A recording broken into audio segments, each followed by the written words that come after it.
Hindi na kayo naglalaro dyan? Hindi na kayo naglalaro? Lagi umuulan eh. Nakadalawang ito na kami pinakapaglaro dyan. Ilang Sabado na ulan din ang umakayos ng hapon. Gabi pa lang. Anong schedule yan? 7 to 9. Wala nang ano? Halo? Wala, pag kami, wala na kasi schedule talaga namin. Ang maganda kasi mahirap may mahalo eh. Oo, lagi may pumupunta dyan. Kasi open eh. Baka kala open. Kaya alam na nila kasi yung mga taga na sinasabihan ng presidente. Alam na nila may schedule. Di na, pag alam na natin sila. Pag oras na namin, umalis na. Maalis na.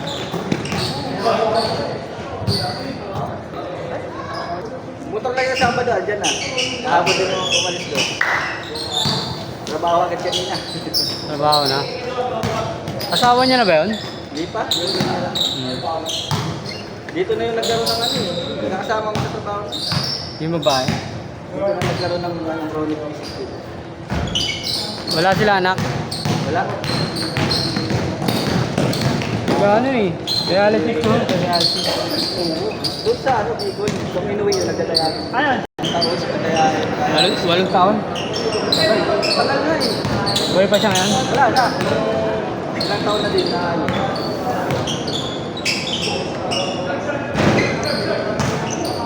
Sa ano yan? Ano talaga, kidney transplant talagang pinaka ano para makasurvive ka sa ganyan. Tapos may mga komplikasyon pa yan. Oo. Mama din, ganun din. Stage 5 na din. Bago nalaman? Nung nalaman na nung ano. Kaya di ginagamot na nila, meningitis niya. Oo. Kasi nga ano, sinisave pa yung kidney para di siya kaya na sila. Nung nandun siya sa private, okay pa, nakalabas pa. Oo. Kaso nung public, alam mo naman public. Wala, sablay yun. Basta-basta nag-aasikaso. Yung talaga medyo before na wala na talaga. May pera na, kaya naman sana survive. May 3 days pa kaya siya. Yung sa ano, sa hospital. Dati may ano pa eh. Malasakit ba yun? Oh, meron pala sa akin. Ngayon meron pa rin.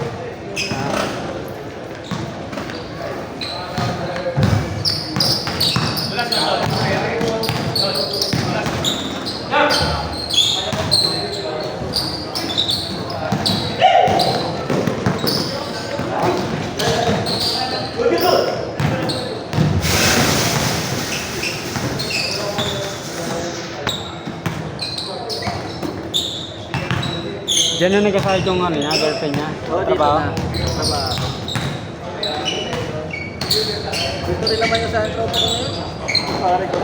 Nagluluto ng ano ko. Pinapatingin sa kanya. Sobrang anak sa kanya. Doon daw sa girlfriend niya. Pinapadulaan. Tapang patingin lang. Talagang taas na naman niya. Kaya silang ito. Kaya dami niya yung mga bata. Talagang nagdadaan sa kanya. Kaya sa pinakain. Pinakain niya. Uyad pa. Uyad. Maalat Sabi tsaka. nangyari na dali ng ganyan. Pangatlo na ata yun eh. Maalat, matamis. Si mama naman, kaya nang paano yun, unang na inaari sa kanya. Sobrang kainin sa maalat. Nakulangan naman ng sodium sa katawan. So, kailangan din ng sodium. Kaya nga eh. At talaga nung nakasurvive siya dun sa ano mo, previous na sa hospital, pagkalabas niya, pinakain ng kaya ng kapuludes. Naghahanap siya ng sakasi. Kasi pag nang umuwi kami, di siya pwede na maalat. Siya nagluluto sa sarili niya. Napakataba mo. Ang sodium.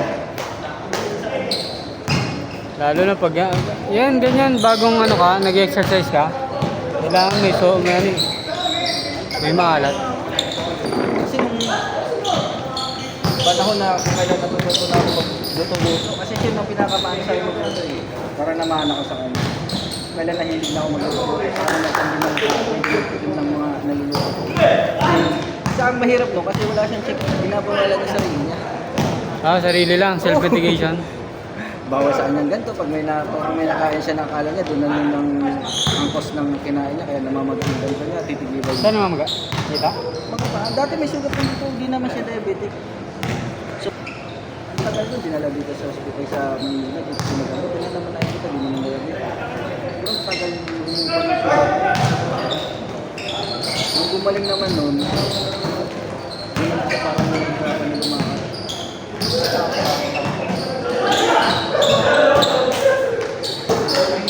Parang nasa ganung edad lang din. Nag-survive ng walong taon na gano'n, nag-dialysis. Hindi mo lang kasi hindi kumakain ng mga anong kami. Wala nang dumating dito. Tapos naging maganda yung posisyon sa trabaho.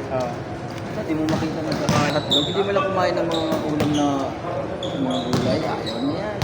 Ayaw? Isang beses na kasama namin yun. Kasi parehas kami dalawa. Hindi ang hawak niya. Hindi siya ganun din. Nagsimula rin siya. Hindi ako nang namatay din ako sa mga.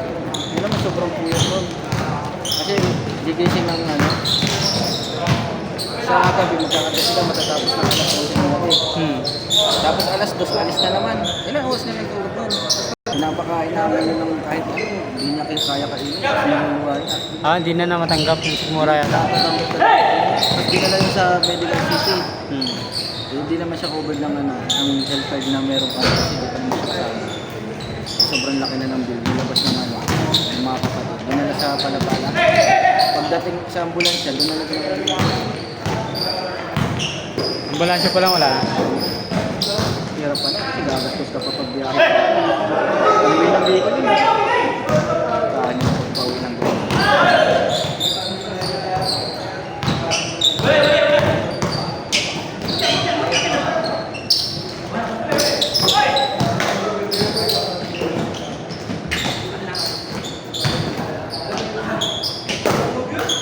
Nasa vehicle, ayaw din sa mga buli. Ang hilig sa mga yung process na agad ng mga isa pa yan. Mga processed food. Oo. Sabi ko, huwag mo sanarin, nandito ko sa probinsya, arte-arte ng mga Dapat niya, sinanay niya sa gulay kasi andito ko sa probinsya. Oo. Kaya ko yan sa isang linggo, isang beses lang. Ganyan. Tapos, Pag palagi. mahilig sila sa bawin. Kaya lagi ako nagsasabaw na yun. Mga isda. Tapos mahilig nila mga pritong isda naman. Pwede na yun, isda. Natutuwa rin ako sa kaya kahit anong isda lagi inaano ko. Sa nanay lang kasi nasana yun. Kasi siyempre lagi sila naiiwas sa tanghali. Ako nasa trabaho. Nalilituwa mo lang yan mga yan sa na. Soft drinks. May soft drinks. Wala. Hindi na ano ko din kasi hindi na ako nahilig sa soft drinks. Hindi ko hirapan, nag-order na. Tagal ko na din na parang inayawan ng soft drinks. Malakas talaga mga sila po. Kung bago na yung dami nyo. Dami talaga. Ilang katrabaho na namin yan nagsimula nito. Ay mga asawa nila, yung mga baka pa naman sa 24 hours. Kasi sa isang araw, 5 beses ba naman. Tapos ano ka lang, jeepney driver ka lang, hindi ka mo nagpapawis. Maintindihan mo kami naman yung nagpapawis, yung nagpapawis. Oo, yung papawis talaga. Kasi may epekto ano din naman, pero yung... Epekto nun? Ano ka alert? Oo, Hindi ka antokin?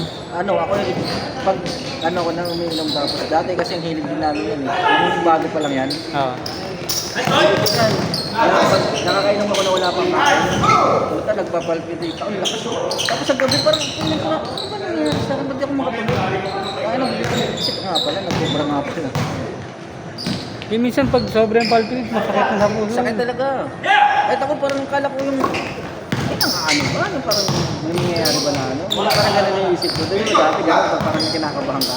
Ano yung pala, nagkubra. Yung pala yung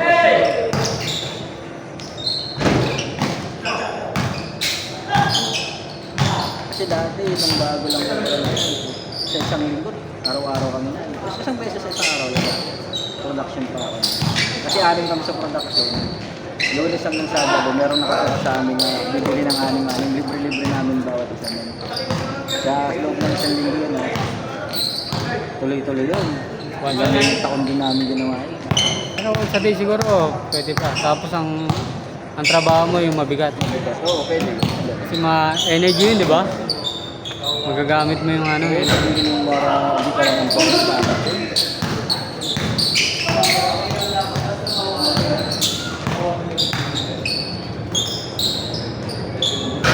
Hindi ko na nahilig yun. Dati mahilig ko sa mga ganyan.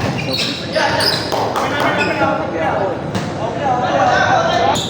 Sakit, ang hapdi. Kaya tinigil Pag ko. black coffee lang, wala? Wala.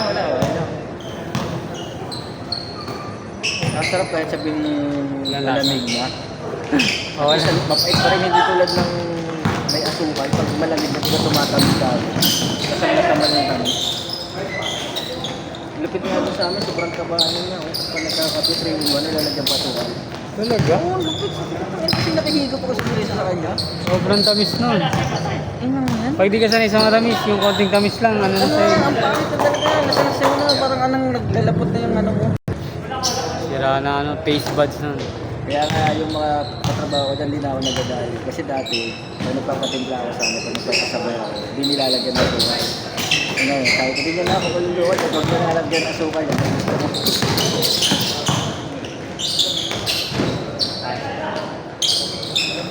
Ako din, ngayon taon lang din ako nagkape.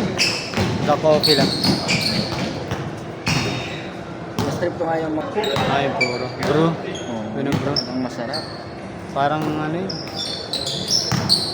Madami sa amin doon. Mas maganda yun eh. Buti nga ngayon, na ano ko, nabawasan yung kakano kasi dalas kami mag-gamit. Tag na Starbucks. Eh mula nang din ako nagbibigay sa kanya. Kasi kahit incentive ko lagi ako nagbibigay. Kasi lang, pagdating na ano, yung sabi ko wala akong pera. Napipilitan ka? Ay, wala kang pera? Hindi, pag may na incentive ako, binabawas na agad nila. Kuha na yan ng ano. Parang yung butal ng incentive ko. Automatic? Automatic yun. Yun ang sabi ko, kailangan ko. Wala nang na si mama. Yun sila nang yun, parang wala nang nagagano na. Uy, tara, ano tayo, tara na. Kasi dati nagkakanya-kanya pa kami. Nung tinigil ko yun, parang wala na. Sabi ko, buti naman, nakakatikin na kami yun.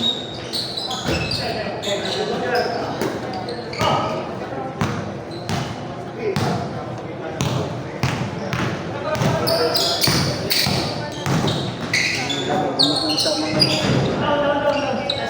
Nayate, nayate. Pag nakakuha ako ngayon, yung pinapriority ko, yung tao ko sa kayo mga sa production. Kasi mas may tulong sa akin. Tao ko yun, kasama ko lagi sa biyahe.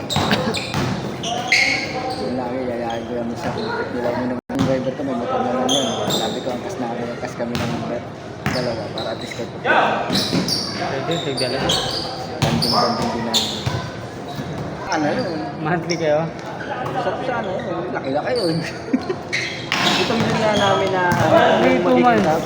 Para kasi po tagal-tagal. Monthly bigay sa Monthly kayo? Hindi, yung ano, yung rides nyo. ay yung rides. Tinanong nga yung kumpare ko, sabi ko, ano, rides na tayo sa Pilipinas. Sabi ko, sige, susunod na lang kasi sabi ko, baka may schedule yung incentive. Tagulan pa ngayon. Yun. Additional. Nung June, at top noon, dapat 20k solo. Na biglang hinati yung 20 sa 5. Ay sa 6 lahat kasi kasama sa supervisor namin. Yung top 10k lang. Eh, nagtay na naman kami nung isa. Yung 5, eh, ano dapat ka sa 15k. Kasi walang second eh. How na second? Ang second ng 5k, 10k yung first. Eh, pinagsama 15k, dapat nag-7.5 ko. Ginaawa doon sa top 5 tsaka 4 kasi wala silang mag-uwa. Binigyan silang ano, 3k para sa gano'n. Pinati na lang. 5 sa amin, 12k na lang napunta sa amin. Dito, ano kami, tig 6. Sa yun ang maganda. Ay, sa December na namin. Ang top sales na siguro namin. Tapos ang tinatarget namin na percentage is 8% lang. Eh ngayon, ang na natarget na namin 12%. Eh meron na kami 4%. Sa every 1% na sa amin, may 20k yun. May 80k na yun. Paghahatian namin na namin yun. Eh paano kung makuha pa namin sa minimum kumabot ng 15? Tapos sabihin mo sa tayo namin ang anin na yun. Kaya sabi ang palit ng December na sa may darating ang bagong truck na sakit. Double fare na. Anong traffic ah? Tuesday tsaka Wednesday ba yan? Monday din Ah, Monday pala. Tuesday umaga ako na traffic na. Tapos pagdating na naman dito sa may Greenwood, sa main gate, nandun na naman. Traffic din ba? Hanggang Mercedes na naman. Traffic din pala dyan. Sobra. Paghapon na, mga bandang alas 4. Lalakas yung traffic yan. Alas 4 na mga bandang oras na sa hanggang Mercedes yan.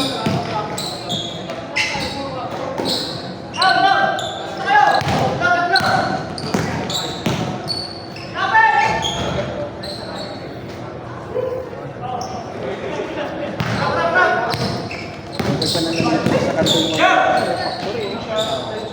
Tapos iwas namin yung traffic papunta doon. Iikot lang ito. Hmm. Pwede naman. Pwede naman doon naman namin siya nalusot eh. Mabilis Kasi ba doon? may customer din ako doon. Mabilis din naman. Hindi naman ganun ka-traffic doon. Minsan pag alam namin sobrang traffic yan, tinutulugan ko na lang yan. Tulad kanina, galing yun. Mula Kawit Cavite hanggang C5. Rektang ano yun, expressway lang yun. Yung C5 dyan sa may islet. Ah. Meron din, di ba yung gilid? Ano yun, ano naman yun, kasama ng Cavite. So, hawak ng Cavite. Rekta yun. Hanggang Cavite. Pag malapit lang sa unit. Nakatraffic ka na lang dito sa C5. Dahil sa may Taguig, sa may pinagsama na sinasagatan din, sa may dito silang, Oo. sa Petron. Di ba lala din ang traffic doon? Levi Mariano. Oo, yung Mariano, di ba? Traffic. Minsan lang kami nalusot din yun. Pag sobrang traffic dito sa C5, doon kami nalusot. May mga shortcut dito traffic. Kasi ang traffic nila hanggang dito sa stop line sa McKinley. Pakalusot din yun. Pipila ka na lang ang